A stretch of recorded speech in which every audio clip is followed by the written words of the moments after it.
धरती से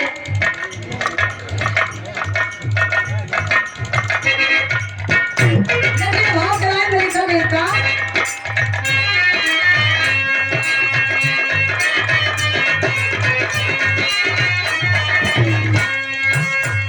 शिवधनु कहे जबर उठे सबकी नजर यूं रघु बगबू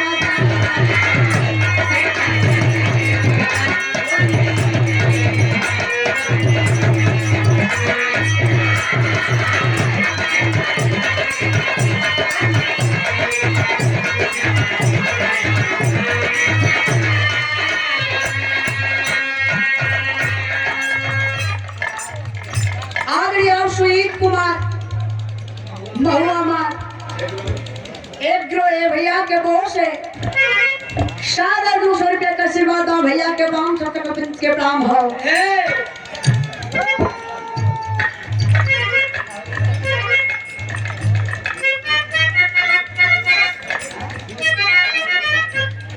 श्री श्री दैत्रा वीर बाबा समिति नई बाजार में विवाह का आयोजन किया गया है।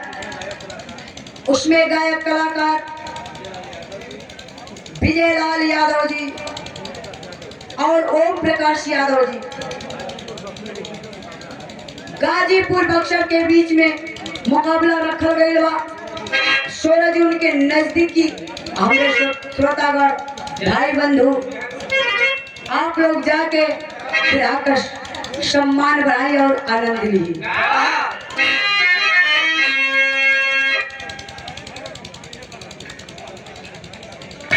आगरी आप चौथी यादव बिशौरी और अमेरिका यादव विदेशी बिशौरी के पवन धरती से पंखुड़ियों में गुथा हुआ सुंदर प्यार दुलार आशीर्वाद सादर 100 रुपया देके रहो सम्मान के लिए।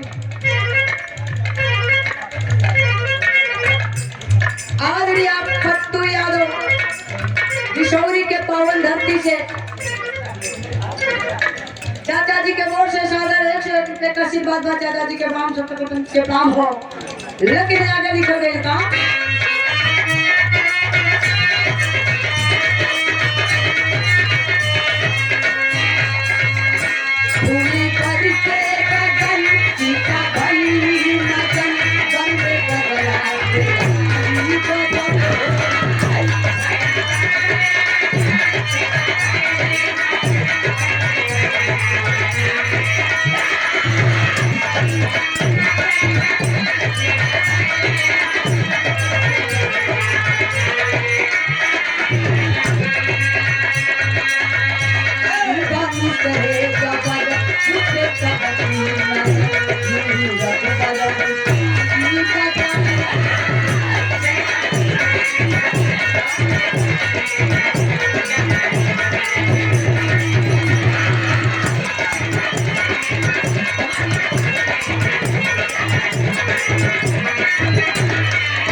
अरे भैया धनुष को उठाने के लिए सभी लोग आते हैं लेकिन धनुष किसी से नहीं उठता है ए बाबू भगवान राम पुरुषोत्तम आते हैं धनुष को तोड़ देते हैं देवलोक से फूलों की बारिश होती है सीता राम के गले में जयमाल डालती है और राम सीता के गले में जयमाल डालते हैं विवाह संपन्न हो गई। जब सीता अयोध्या में गई बटी यहाँ एक लाइन गीत नेता भैया ये गीत से हमारे माता बहन लोग बड़ा सजे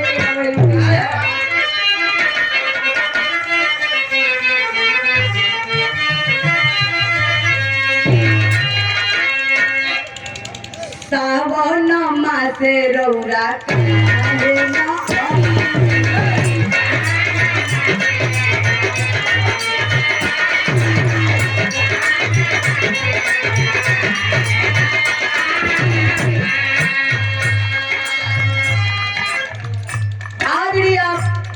यादव बीटीसी साहब जी के बोर से शायद 500 रुपये का आशीर्वाद बा भैया के प्राण सत्य के प्राण एक बार जोरदार ताली से आप लोग बीटीसी साहब का स्वागत कर दीजिए।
नई बाजार में विवाह का आयोजन विजय लाल यादव जी गाजीपुर, ओम प्रकाश यादव जी बक्सर के पावन धरती से 4 बजे से वहाँ पे घोड़दौड़ होगा भैया। देखा जके भाग लेके के होगी हो जाके ले ली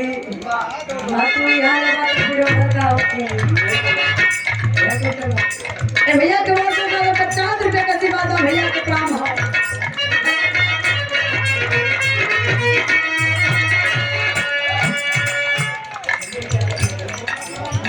आदरणीय आप सुनील यादव बिशौरी के पावन धरती से पांडवा घराना से सादर 100 रुपए का सिपाता भैया के काम लाइन में लिखल गई आई लीला बाधा में जब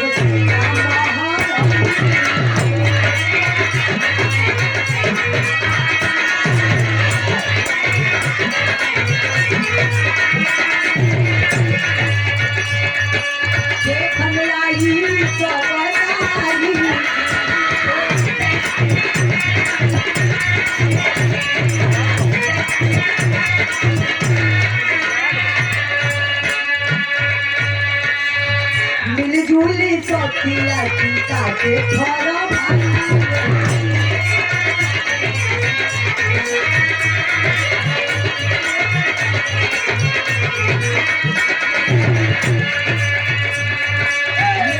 सीता जी नहीं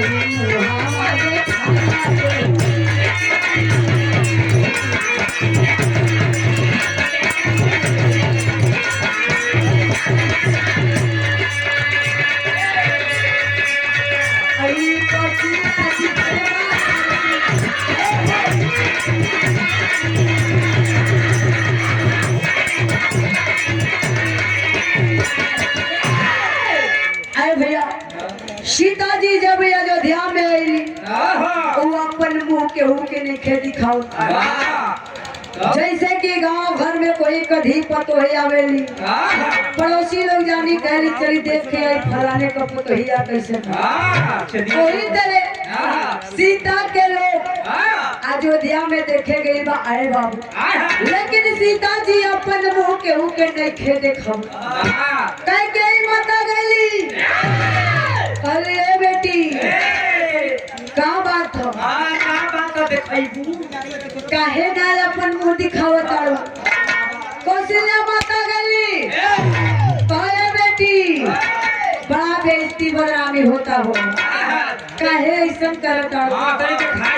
तोहरा के का चाहिए हमनी के बताए जा, लेकिन ऐसा तब तेरी के भाव में लिखल गई।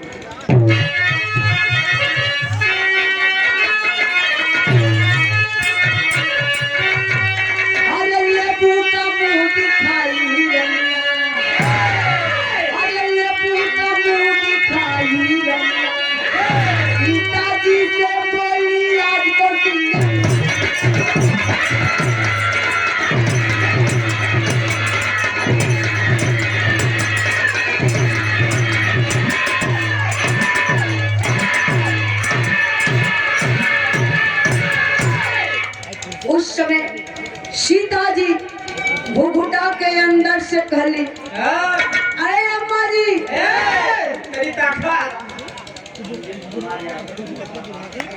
आज सुजीत कुमार यादव महुआ मार एग्रो के मालिक भैया के बोर से 100 रुपए का आशीर्वाद भैया के काम से काम आज पत्तू यादव बिशौरी के पावन धरती से भैया के ओर से 20 रुपए का आशीर्वाद भैया के प्राण भाव।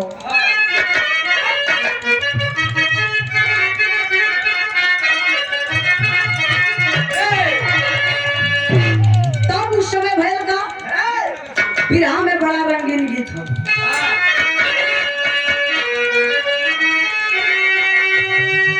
आज एक दती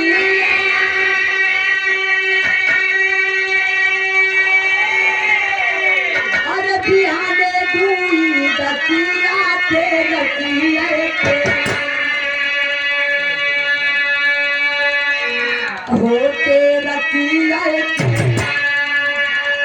कहिया मांगे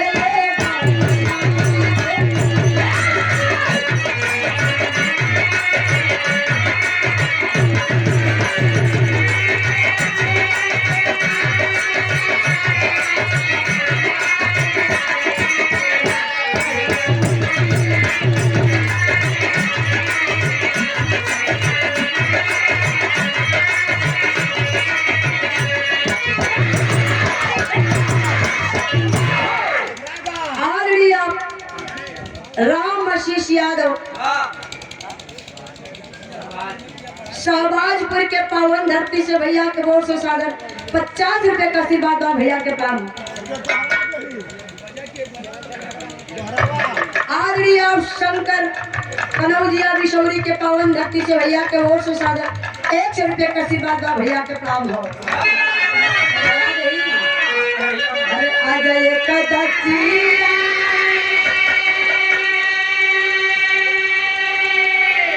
बिहाने दूई रतिया ते रतिया होते रतिया के कहिया मांगे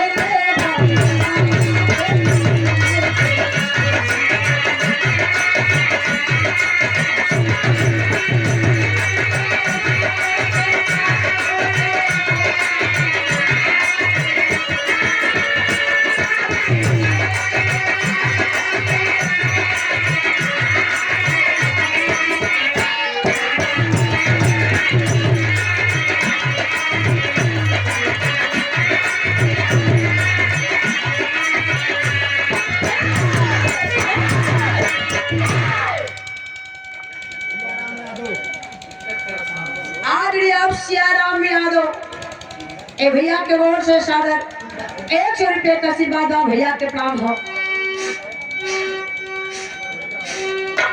आदरणीय रामा यादव ए भैया के ओर यानी सियाराम भैया जी के रौरिया छोट भाई बने भैया के ओर से सागर 100 रुपए का आशीर्वाद हो भैया के प्राण के प्राण हो। आदरणीय सुनील यादव पांडवा घराना से सागर 100 रुपए का आशीर्वाद भैया के काम हो।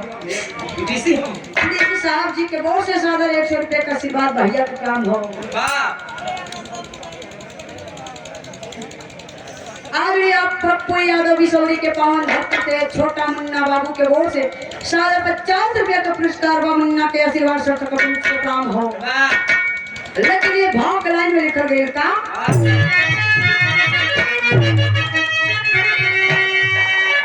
घुघुटा से बोली सी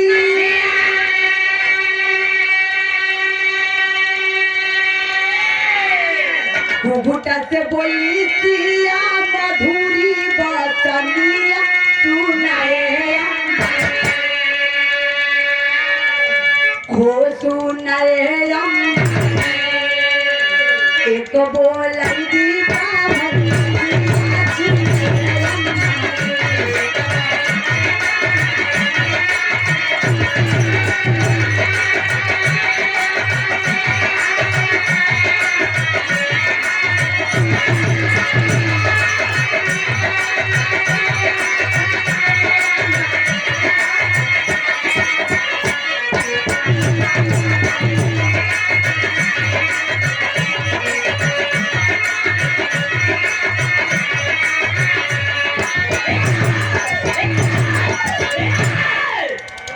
कतई न खैले हो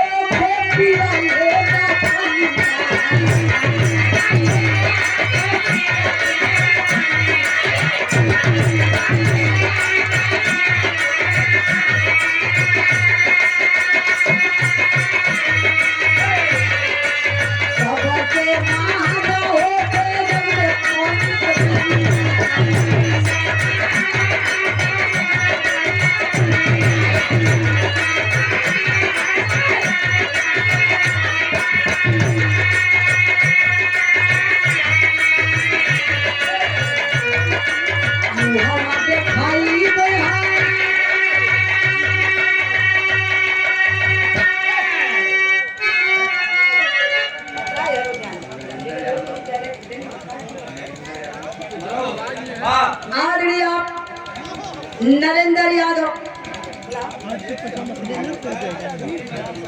सुपुत्र मनोज यादव। ए भैया के ओर से सादर 100 रुपए का आशीर्वाद है। भैया के प्राण सतकबंद के प्राण। आदरणीय आप भानु यादव भैया के ओर से सादर 100 रुपए का आशीर्वाद है। भैया के काम हो।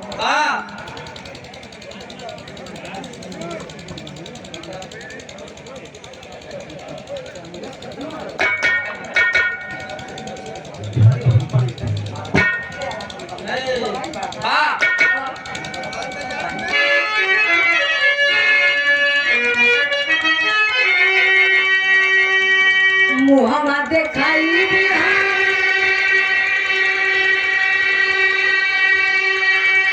और कराई के भोजनिया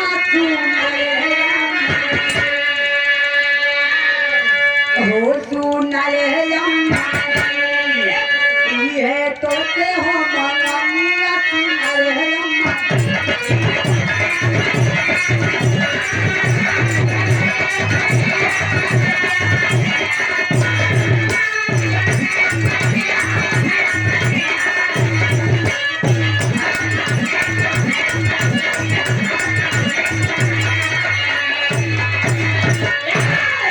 सीता जी कहली है अम्मा जी एगो ऐसन ज्ञानी पंडित बुला दी जेके हमें अपने हाथ से भोजन बना के खिया दे तब जाके अपन मुंह दिखाई।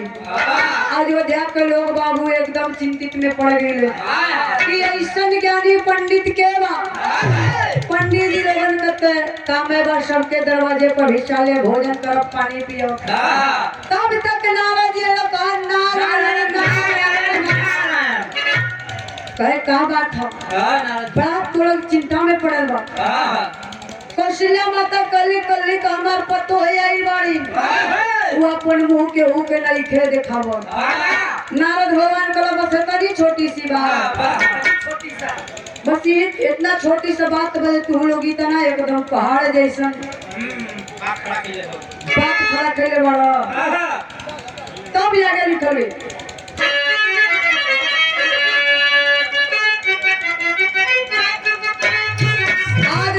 अनिल बसंत यादव महादेव के पावन धरती से पंखुड़ियों में गुता हुआ सुंदर प्यार दुलार आशीर्वाद सादर 100 रुपया देते रहो सम्मान के भैया के काम के काम हो। सब कवि जी आगे लिखा था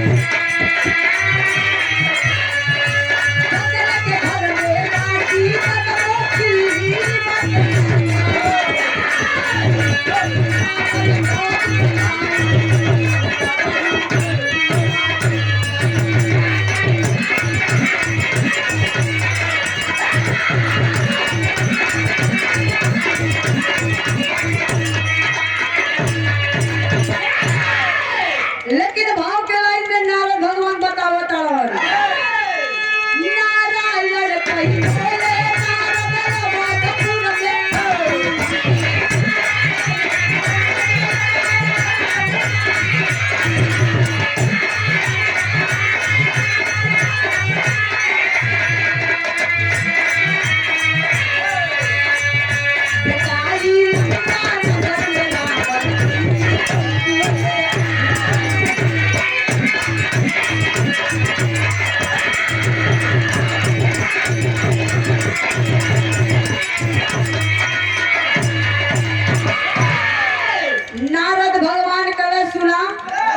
ऐसन ज्ञानी पंडित तू रावण महाराज हो। तब आगे लिखा गया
सुजीत यादव महुआ बारी ठेकेदार का मंडी।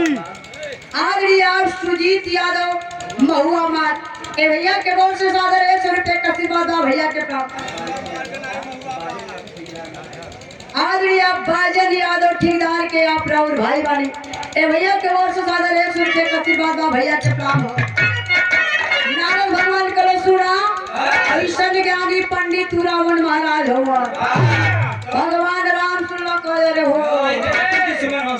वो तो हमारा खानदानी दुश्मन वाला ना हमारा कहले से ना है तो कहे सुना वो शिव जी के चेला वाला अगर शिव जी आदेश दी हो रावण महाराज जरूर लंका नगरी में यहाँ एवं तब आगे निकलेगा।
बिहार का शानदार मुकाबला नई बाजार दैत्रावीर बाबा के है।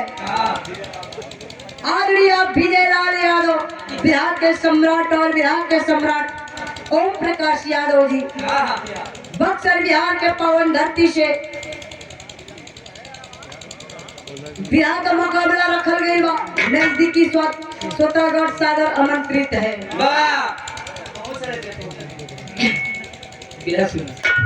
नारद भगवान का सुना ऐसा ज्ञानी पंडित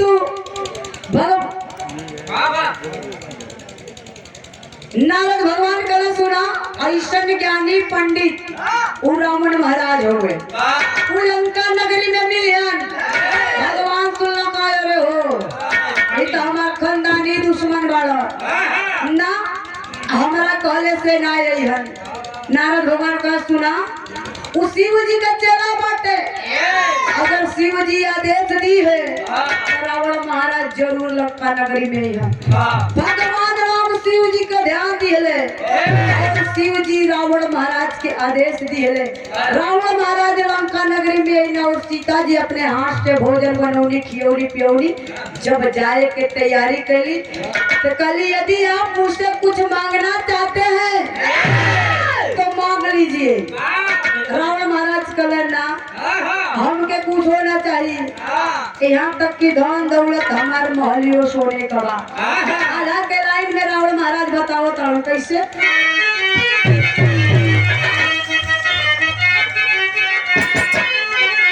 अरे मधुरी बचानिया में बोला है दशानन भैया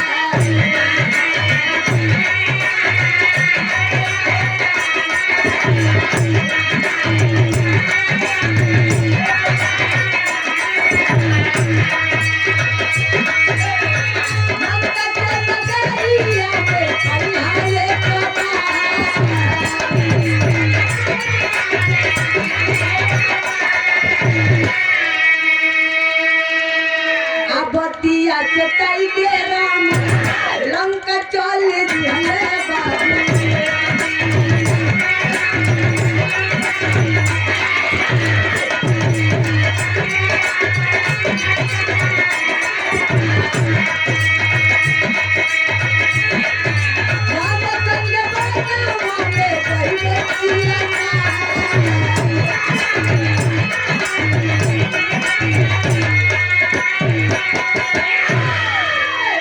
सीता जी कहली समय का इंतजार कीजिए। रावण महाराज कहले यदि आप मुझे कुछ देना चाहती हैं तो वादा कीजिए एक बार हमारे लंका नगरी में जरूर आएंगे। सीता जी कहली रावण महाराज से सुना समय का इंतजार कीजिए जरूर लंका नगरी में आएंगे। तब खड़ी कराई में लिखूंगी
धीरे धीरे समय बीतल बा। भगवान राम के वनवास हो गई। साथ में सीता और लक्ष्मण जी वही पंचवटी